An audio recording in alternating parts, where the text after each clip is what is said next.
আমার হাজব্যান্ড গিয়েছিল ব্যারাকপুরের দিকে কিছু কাজের জন্য।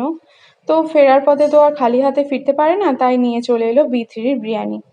130 টাকা ছিল চিকেন বিরিয়ানি, আর চিকেন চাপ ছিল 80 টাকা।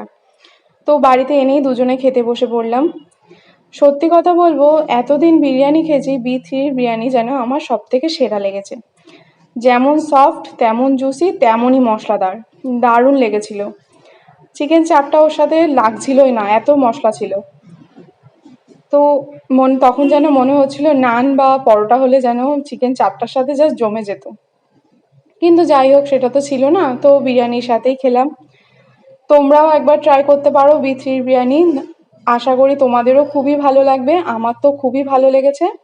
আর ভিডিওটা ভালো লাগলে প্লিজ চ্যানেলটিকে সাবস্ক্রাইব করে দিও, আর কমেন্ট করো কেমন লাগলো। টাটা।